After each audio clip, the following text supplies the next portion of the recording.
Hello friend, welcome to Bajirao Reddy institute. Today analysis के आज के अंक में हम 31 जनवरी 2025 के 3 प्रमुख समाचारों पर चर्चा करेंगे, जिसमें से पहला समाचार है डीप सीक करके जो चाइना की आर्टिफिशियल इंटेलिजेंस मॉडल है, उसको ध्यान में रखते हुए भारत अपना खुद का, जैसे चैट जीपीटी या डीप सीक को टक्कर देने के लिए अपना खुद का एक foundational large language model artificial intelligence बनाएगा। ये बात कौन कहा है? हमारे आईटी मंत्री अश्विनी वैष्णव ने। तो इस पूरे मुद्दे को हम समझने की कोशिश करेंगे। दूसरा है कि अभी कुछ दिनों से देख रहे होंगे कि दिल्ली में चुनाव है, तो चुनाव के दौरान दिल्ली के पूर्व मुख्यमंत्री द्वारा हरियाणा सरकार पे आरोप लगाया गया है कि यमुना के जल में जहर मिलाया गया है, और वास्तव में वो बताया जा रहा है कि वहाँ पे अमोनिया की मात्रा बढ़ी हुई है। तो उस पूरे मुद्दे को समझेंगे हम अपने दूसरे समाचारों के रूप में। तीसरा समाचार, एक रिपोर्ट आई है, आसूस रिपोर्ट कहते हैं, अनिगमित क्षेत्रों के लिए आर्थिक सर्वेक्षण, वार्षिक सर्वेक्षण 2023-24। यह अक्टूबर 2023 से लेकर सितंबर 2024 के बीच के जो अनिगमित क्षेत्र हैं भारत के, उनको लेकर ये रिपोर्ट जो है आती है। इसका डाटा सेट या फैक्ट सेट 24 दिसंबर 2024 को ही प्रकाशित किया गया था, जिसकी डिटेल्ड रिपोर्ट 29 जनवरी को प्रकाशित हुई। तो उसके बारे में प्रमुख चीज़ों को हम बताएंगे। ठीक है, चलिए पहले देखते हैं कि चैट जीपीटी और डीप सीक जैसे एआई मॉडल को टक्कर देने के लिए भारत की जो है अपना foundational large language model develop करने की योजना। देखिए, ये डीप सीक करके इसमें काफ़ी चर्चा में है, क्योंकि इसने एआई मॉडल को एआई के क्षेत्र में एक डिसरप्शन कर दिया है, ख़ास तौर से अमेरिका टेक इंडस्ट्री में। एनवीडिया, ओपन एआई जैसी बहुत सारी संस्थाओं में अरबों डॉलर का उनका जो वैल्यूज़ है वो घटा है, और कहीं ना कहीं ये अमेरिका को चीन का बड़ा कह सकते हो कि झटका दिया जा रहा है, और ये भारत के लिए भी एक सुरक्षा चिंता बना हुआ है। अभी जब डिटेल में बताएंगे तो क्यों बताएंगे कि ये बना हुआ है, और इस समस्या के समाधान के लिए या इस तरह की चुनौती से निपटने के लिए भारत सरकार ने अब अपना खुद का एक फाउंडेशनल लार्ज लैंग्वेज मॉडल बनाने का जो है रास्ता या उस पर पहल कर दी है। और हमारे आईटी मंत्री का कहना है कि 4 से 6 महीने के अंदर हमारे पास अपना खुद का इसी तरह का मॉडल होगा, या इससे बेहतर मॉडल होगा। बस वो तो कह रहे हैं कि विश्व स्तरीय मॉडल होगा। तो उसको हम पूरे मामले को आइए एक एक करके समझने की कोशिश करते हैं। ठीक है, ये बात चर्चा में क्यों हो रही है? क्योंकि एक चीनी मतलब शुगर नहीं, चीन की जो है आर्टिफिशियल इंटेलिजेंस लैब है, उसने बहुत कम लागत का एक फाउंडेशनल मॉडल डीप सीक को लॉन्च किया है। ये एक ऐसा आर्टिफिशियल मॉडल है जो कि ओपन सोर्स है, इसमें लोग अपना चेंज भी कर सकते हैं, और यह फ्री दिया गया है लोगों को। ठीक है, और इसका जो लॉन्च करने के कुछ दिन बाद हमारे आईटी मंत्री अश्विनी वैष्णव ने 30 जनवरी को कहा कि भारत सरकार ने 10,370 करोड़ रुपए की जो इंडिया एआई मिशन है, जो पिछले साल 2024 में शुरू किया था सरकार ने, उसके हिस्से के रूप में अपना खुद का एक घरेलू लार्ज लैंग्वेज मॉडल या बड़ा भाषा मॉडल बनाने का फैसला करा है। और आईटी मंत्री ने कहा कि भारत सरकार विश्व स्तरीय फाउंडेशनल एआई मॉडल बनाने में 4 से 8 महीने जो है हमें लग सकते हैं, और उसके लिए भारत सरकार कम से कम 6 डेवलपर से बात कर रही है। जो इसके पीछे की वजह आ रही है, जरा सा कहानी को हम आपको पृष्ठभूमि समझा दें। अभी दुनिया के देश आर्टिफिशियल इंटेलिजेंस को लेकर कोशिश कर रहे हैं। हमने भी कोशिश किया है, और हमने भी अनुमान करके रीजनल लैंग्वेज मॉडल का रिलायंस जियो ने अपना मॉडल डेवलप कर रहा है, वो सब चीज़ें चल रही है। अभी हुआ क्या कि कुछ दिन पहले अमेरिकी सरकार ने, जो बिडेन सरकार ने है, उन्होंने जीपीयू यूनिट जो एनवीडिया की है 100 करके या 100 करके, जो एक काफ़ी उन्नत चिप है आर्टिफिशियल इंटेलिजेंस को बनाने की, उस पर रिस्ट्रिक्शन लगाया चीन और रूस के लिए, और 2-4-10 देश के लिए, बाकी देशों के लिए राशनिंग की, जिसमें राशनिंग मतलब कि उनका मात्रा तय किया 50,000 यूनिट के, जिसमें भारत भी उन देशों में शामिल है। भारत इजराइल दोनों शामिल है इस तरह के। उसके कुछ दिन बाद जब अमेरिका के नए राष्ट्रपति डोनाल्ड ट्रंप बनते हैं, तो वो आर्टिफिशियल इंटेलिजेंस में बादशाहत हासिल करने के लिए वो एक स्टारगेट प्रोजेक्ट शुरू करते हैं ओपन एआई के मॉडल में, और उसके लिए वो कहते हैं कि 4 साल में वो $500 अरब खर्च करेगा।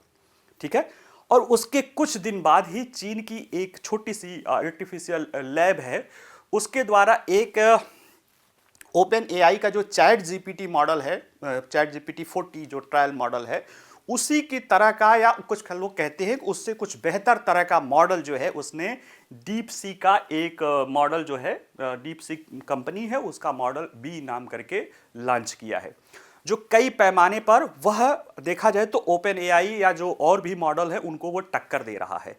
और सबसे बड़ी बात है कि ये फ्री है, और चीन ने ये कहा कि उसके द्वारा इसे तैयार करने के लिए जो चिप तैयार किया गया है, जो खर्चा आया है, जो बड़े बड़े टेक कंपनियों द्वारा अपना मॉडल डेवलपमेंट करने में आया था, उसका फ्रैक्शन है। जहां कई कंपनियां कई 100 अरब मिलियन डॉलर्स खर्च कर रहे हैं, उसमें वो बता रहे हैं कि $50 लाख या $5 मिलियन का खर्च आया है। उसके बाद पूरा मार्केट जो है एक तरह से क्रैश कर गया अमेरिकी मार्केट, और दुनिया के लिए चिंता का विषय हो गया। क्यों चिंता का विषय हो गया? मैं बताया था, जैसे भी बता रहा, इंट्रोडक्शन बता रहा था कि भारत के लिए चिंता का विषय है। क्यों चिंता का विषय है? क्योंकि आर्टिफिशियल इंटेलिजेंस के लिए आपको जो चीज़ें चाहिए उसमें डेटा बहुत महत्वपूर्ण होता है। डेटा या सूचनाएं, जो ये लार्ज लैंग्वेज मॉडल, अभी उसके बारे में बताएंगे, वो जो कुछ भी होता है वो सब कुछ उसके डेटा पे आधारित होता है। जैसे किसी एक मेजर जनरल हैं, वो मद्रास आईआईटी में प्रोफेसर भी हैं, उनका कहना, वो उनका मैं एक पॉडकास्ट देख रहा था, उस पर वो बता रहे थे कि आर्टिफिशियल इंटेलिजेंस को समझना हो तो ऐसे समझो कि आप डायरेक्टर हो आर्टिफिशियल इंटेलिजेंस, आप प्रोड्यूसर हो, यानी और आर्टिफिशियल इंटेलिजेंस डायरेक्टर है, और जो डेटा है वो उसमें फिल्मों में काम करने वाले एक्टर है। तो जितना बढ़िया डेटा रहेगा वह आर्टिफिशियल इंटेलिजेंस उतना बढ़िया चीज़ आपको देगा। ऐसे में डेटा बहुत महत्वपूर्ण है। और डेटा कहाँ पे है? डेटा है भारत के पास, जहाँ ज़्यादा लोग होंगे उससे ज़्यादा जुड़ी जोटा होगी, और चाइना के पास है।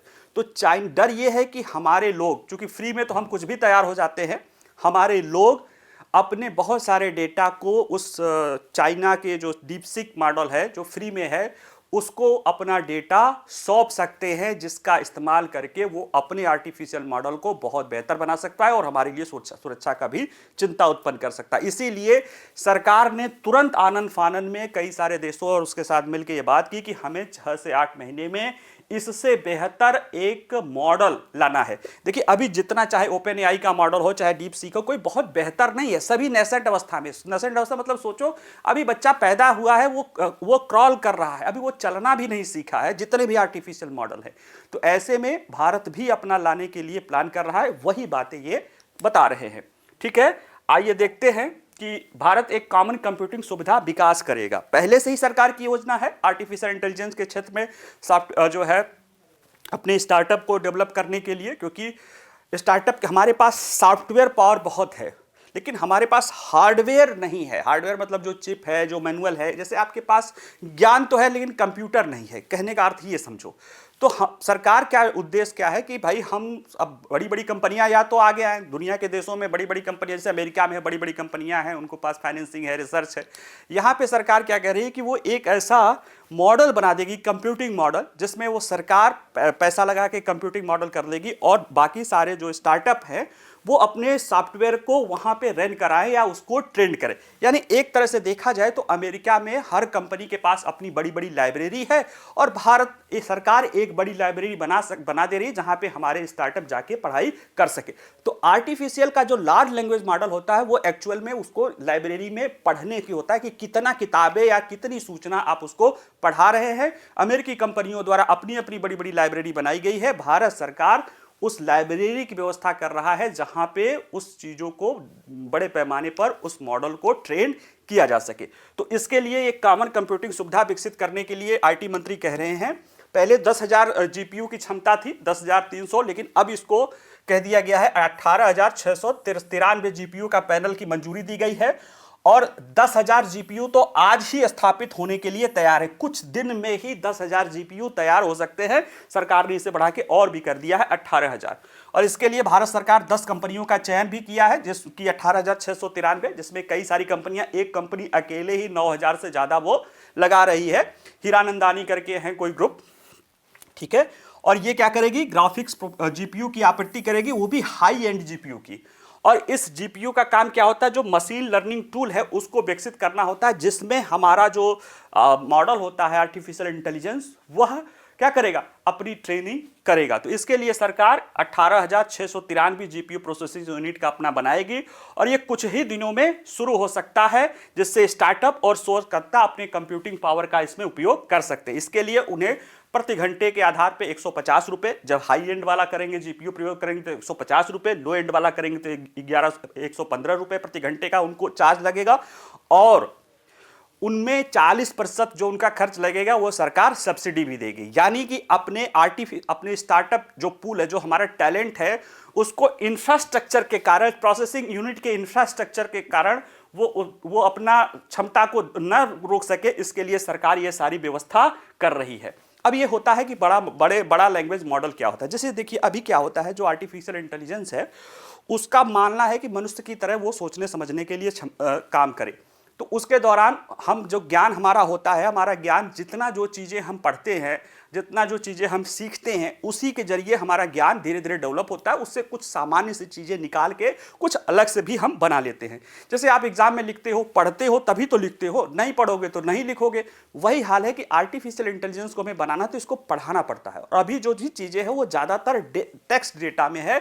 तो ऐसे में हमें ऐसा मॉडल डेवलप करना है, ऐसा फाउंडेशनल मॉडल जो बड़े पैमाने पर टेक्स्ट डेटा को पढ़ के, उसको समझ के, संरचना करके नए अर्थ और उसके आपस में जोड़कर एक चीजों को डेवलप कर सके, और अर्थ भी सही, ठीक है। तो ये चीजें कर सके तो LLM क्या होता है, लार्ज लैंग्वेज मॉडल होता है। शब्दों के बीच अर्थ और संबंधों की पहचान करने के लिए इसे प्रशिक्षित किया जाता है, ठीक है।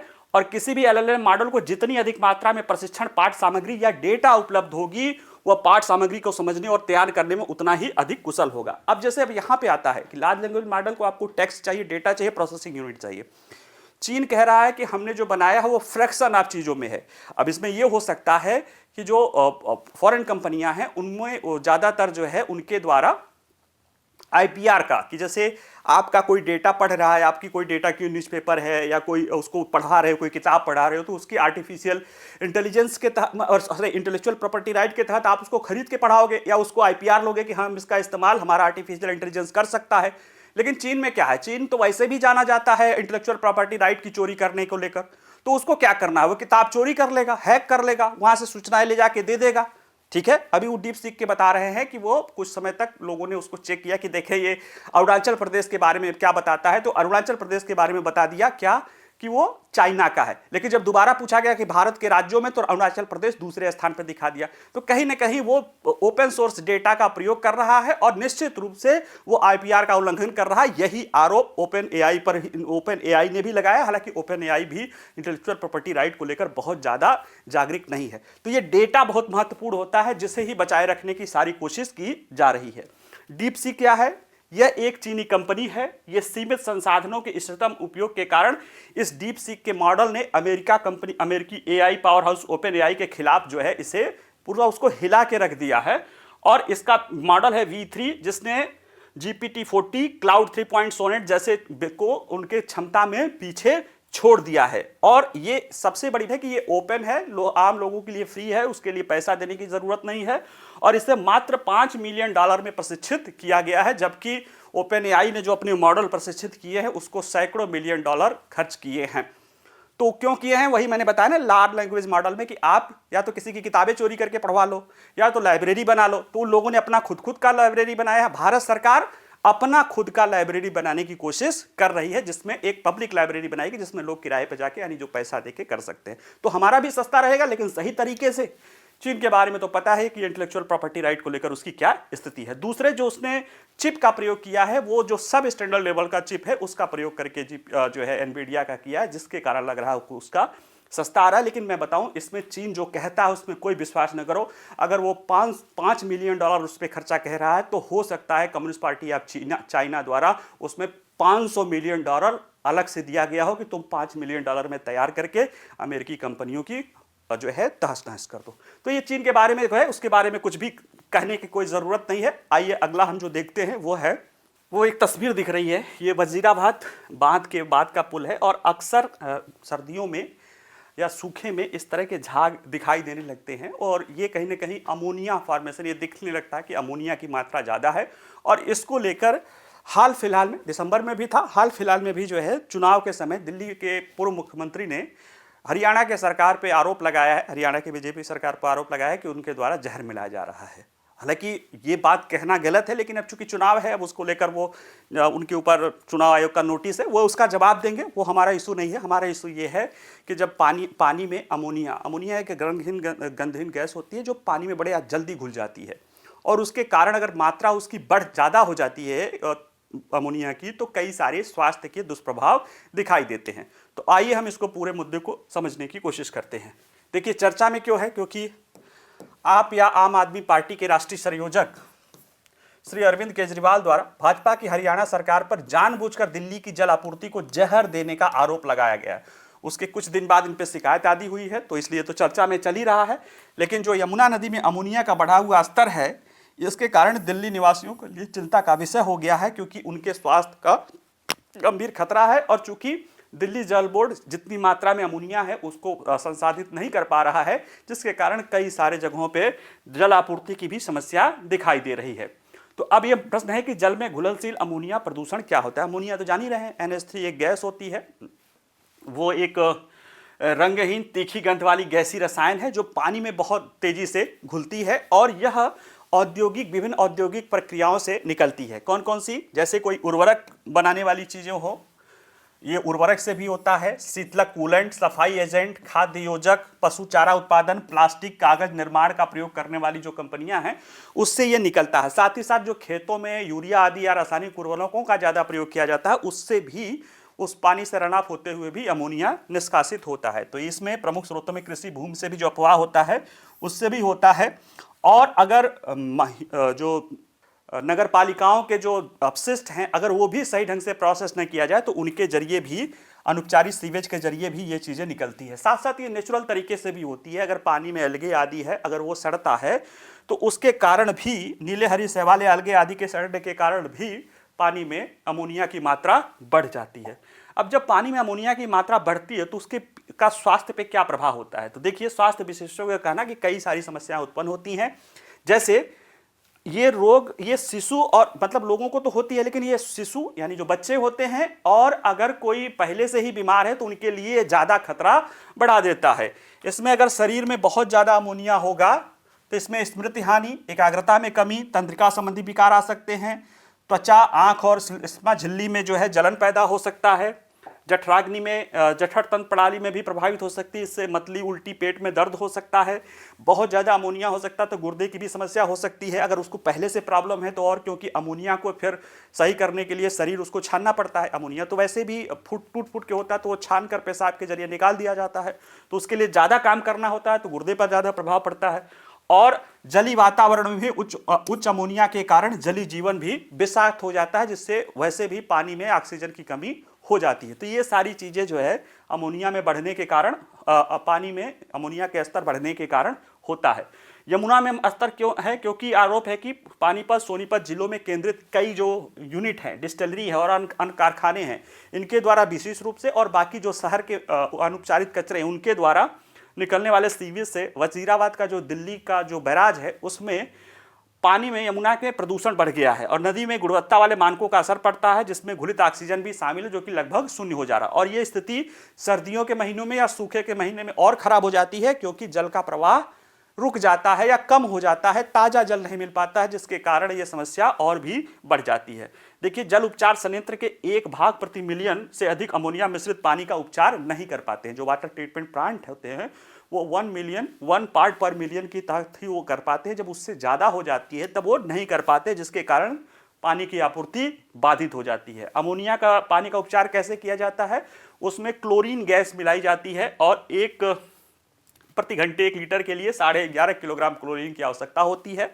और जब ये चीज़ें, अमोनिया की मात्रा बढ़ जाती है तो ये क्लोरीन भी उपचार करने में सक्षम नहीं होता है, तो जल उपचार बंद कर दिया जाता है, जिससे दिल्ली में पेयजल की समस्या आती है। राज्यों द्वारा क्या किया गया है? क्योंकि ये पहली बार नहीं हो रहा है, ये समस्याएं होती रहती हैं, क्योंकि वो सारी चीज़ें हैं। इसको लेकर दिल्ली सरकार ने भी अपना एक बनाया था कि इन सिटू यानी वजीराबाद में ही अपना एक अमोनिया ट्रीटमेंट प्लांट बनाया जाएगा।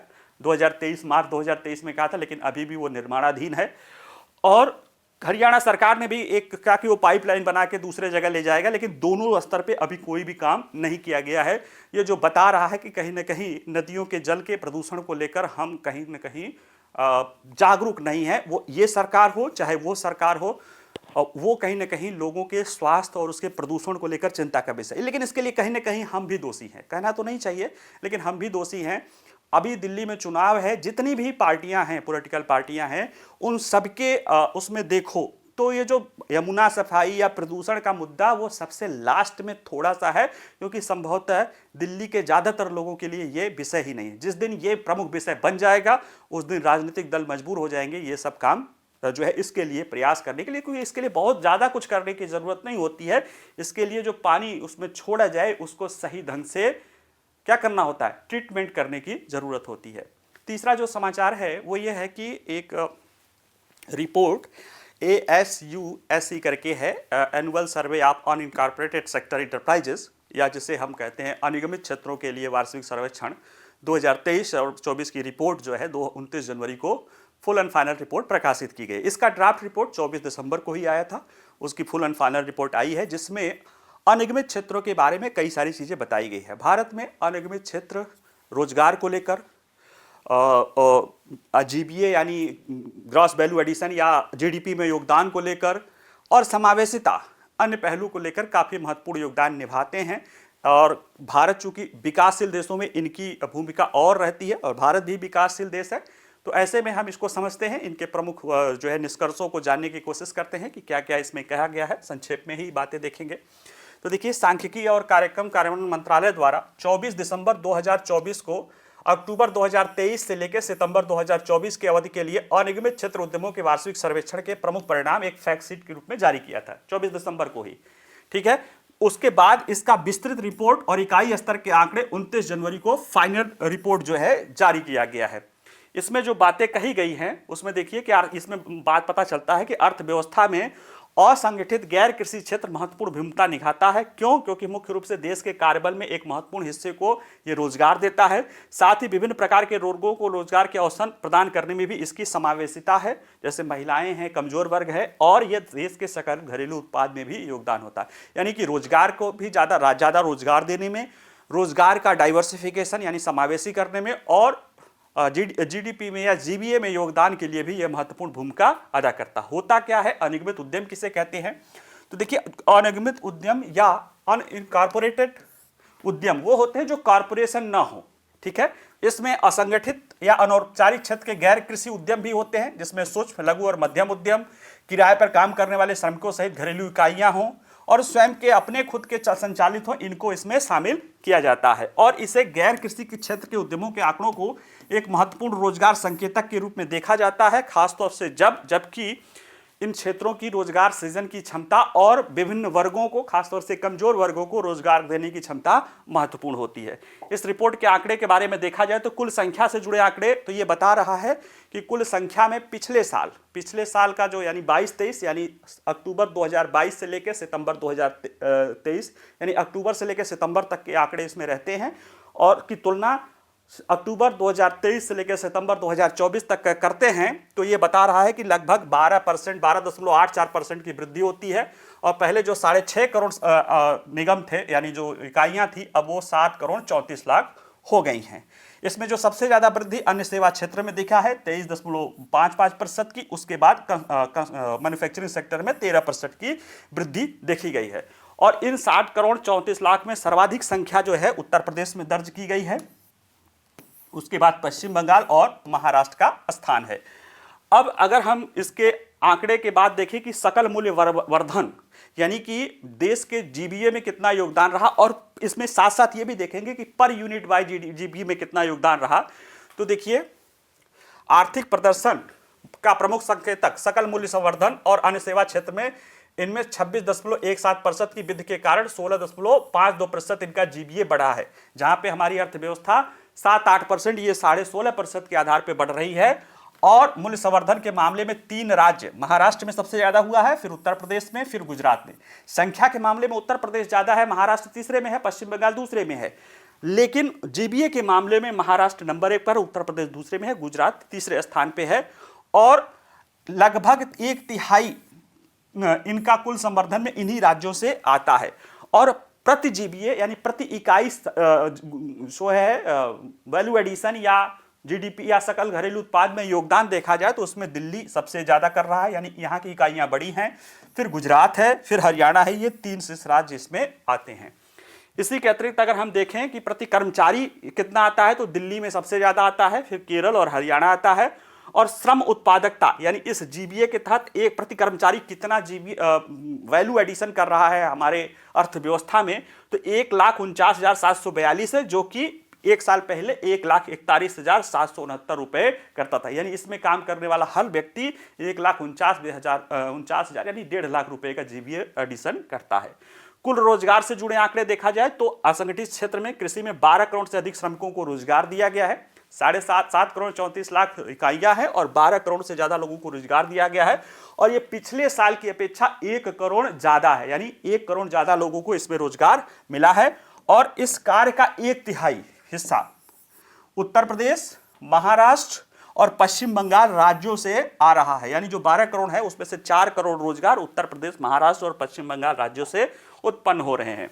महिला श्रमिकों से रोजगार के जुड़े आंकड़े देखा जाए तो जो 12 करोड़ रोजगार आ रहा है उसमें से पहले अब जो है इसका 28.12% जो रोजगार जो है महिला का है। और विनिर्माण में सबसे ज्यादा महिलाएं काम कर रही हैं, 46.5% काम कर रही हैं, और अन्य सेवाओं में 22.5%, बाकी व्यापार आदि में 19% रोजगार है। कार्यरत कुल महिला श्रमिकों में महिला श्रमिकों की सबसे अधिक हिस्सेदारी आंध्र प्रदेश में है, यानी कुल श्रमिकों में महिला श्रमिकों की अधिक हिस्सेदारी आंध्र प्रदेश में है, फिर तेलंगाना में है, फिर पश्चिम बंगाल में है। और प्रति इकाई यानी किस क्षेत्र में ज्यादा काम कर रही है तो रेडीमेड कपड़े बनाने में सबसे ज्यादा इनका महिलाओं का है, वो 22.77 है, बाकी खुदरा व्यापार है और इस तरह की चीजों में महिलाओं का योगदान है। महिला स्वामित्व से जुड़े एक आंकड़े हैं, ये बता रहे हैं कि जो इनकॉर्पोरेट इकाइयां हैं उसके पहले वाला आप रोजगार का था, इसमें यह है कि कितनी स्वामित्व है। तो इसमें देखिए कि महिला उद्यमियों द्वारा संचालित स्वामित्व इकाइयां का प्रतिशत 22-23 में 22.9% था और 23-24 में 26.2% हुआ, यानी कि ठीक ठाक वृद्धि देखी गई है। और इसमें भी जो महिला संचालित हैं यानी जो महिला स्वामित्व में है उसमें विनिर्माण क्षेत्र में जो है हिस्सेदारी महिलाओं की 58.4% है, यानी मैन्युफैक्चरिंग सेक्टर में जितना ये निगम काम इकाई काम कर रही यूनिट उसमें से 58.4% का स्वामित्व तो महिलाओं के पास है। इसके बाद सेवाओं में है वो 14.2% है, यानी मैन्युफैक्चरिंग सेक्टर की जो निकाय है इसमें जो घरेलू स्तर पे काम हो रहा है उसमें महिलाओं का स्वामित्व है। ये अच्छा जो है वो दिखा रहा है कि हमारे गैर कृषि क्षेत्रों में भी महिलाओं की भागीदारी बढ़ रही है। और महिला प्रधान अनिगमित प्रतिष्ठानों का उच्चतम प्रतिशत पश्चिम बंगाल में है 36.4%, इसके बाद कर्नाटक में है, फिर तेलंगाना में है और उसके बाद गुजरात में है। अगर हम आंकड़े देखें कि पूंजी निवेश से जुड़े आंकड़े तो प्रति इकाई 2022-23 में जहां 3,18,144 रुपए था अब वो बढ़ के 3,24,075 रुपए हो गया है, यानी कि पूंजी की मात्रा भी बढ़ी है। ऋण की भी मात्रा बढ़ी है, जहां 50,138 रुपए ऋण था वो बढ़ के 53,710 रुपए हो गया है। और इस तरह से ऋण की उपलब्धता में सुधार इसमें देखा जा रहा है। पंजीकरण भी बढ़ा है, यानी 36.8% से बढ़ के 37.2 पर रहा है, इसलिए कहीं ना कहीं अब ये रजिस्टर्ड भी होते जा रहे हैं, यानी फॉर्मल इकोनॉमी में इनमें बढ़ते जा रहे हैं। डिजिटल पैड भी इनमें बढ़ा है। अगर देखा जाए ग्रामीण क्षेत्रों में 13.5% से बढ़ के 17.8% इंटरनेट का प्रयोग करने लगी हैं ये इकाइयां, शहरी क्षेत्रों में 30.2% से बढ़ के 37%, और ओवरऑल देखा जाए तो 21.10% से बढ़ के 26.7% पर हुआ है, यानी कि कहीं ना कहीं इनमें इंटरनेट का पेनिट्रेशन बढ़ रहा है, यानी कि ये चीजें हो रही है कि व्यावसायिक संचालन में ये बात महसूस की जा रही है कि दिन पर दिन इंटरनेट की उपयोगिता बढ़ती जा रही है। ठीक है, चलिए आज के लिए इतना ही। और इससे जुड़े प्रश्न हमारी वेबसाइट पे रहेंगे जहां से जाके सॉल्व कर सकते हैं। बाकी वीडियो पसंद आए तो लाइक करिए, शेयर करिए, कोई प्रश्न हो तो कमेंट बॉक्स में पूछ सकते हैं। बाकी पढ़ते रहिए, मुस्कुराते रहिए। नमस्कार, धन्यवाद।